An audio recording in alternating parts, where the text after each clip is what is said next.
The year is 1914. Tensions in Europe are rising, with increasing alliances and military build-up. This tension, however, would only be accelerated due to the assassination of Archduke Franz Ferdinand on June the 28th of 1914 by the Bosnian Serb nationalist Gavrilo Princip.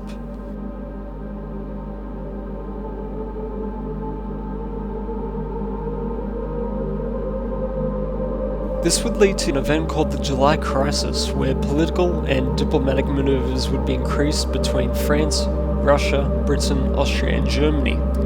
However, this would only sour as Austria sent the July Ultimatum, a series of demands to Serbia in which they agreed to follow 8 out of the 10 demands. However, the Austrians pressured Serbia to agree to all 10 of the demands. However, Serbia refused, and so Austria declared war.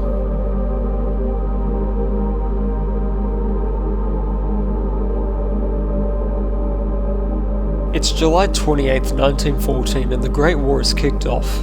Most of the fighting started off between colonies of each opposing sides within the first few weeks, but the major powers would form alliances.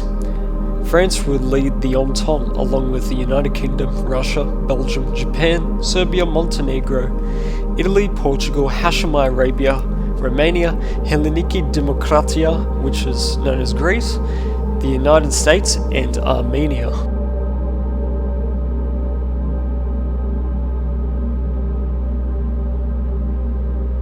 The Central Powers would be the opposing side to the Entente, led by the German Empire, followed by Austria-Hungary, the Ottoman Empire, Bulgaria, who joined the Central Powers in 1915, and the United States of Mexico, who joined in 1917.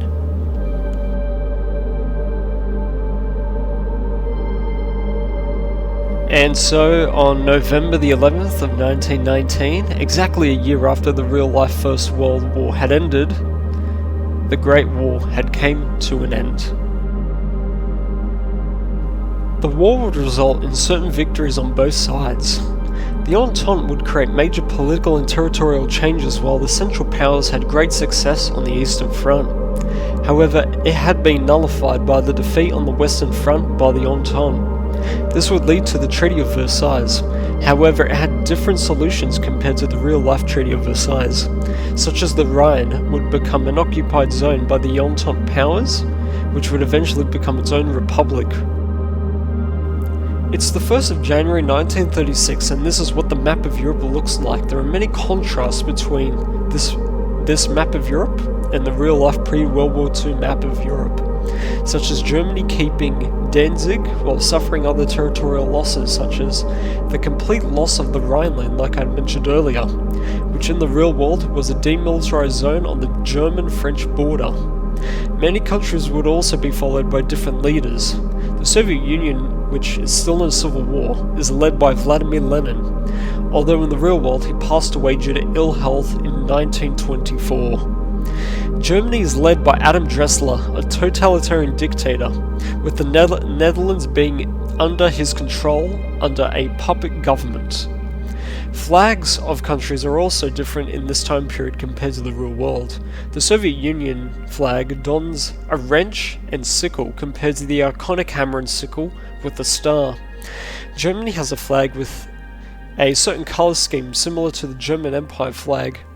However, it has 3 intersecting triangles in the middle, which represents the ideology that is followed, within a curved or circular background which is white and is outlined in red.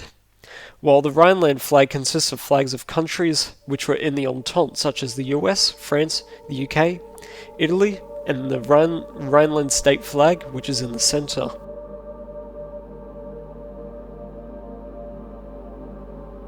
And although peace was made after the First Great War, due to the rise of the totalitarian dictatorship in Germany and certain other countries participating in increasing tension in Europe, there would eventually be the Second Great War. But that's for another time. I hope you enjoyed this video. Please make sure to leave a comment for feedback. Make sure to press like and subscribe. Thank you very much for watching.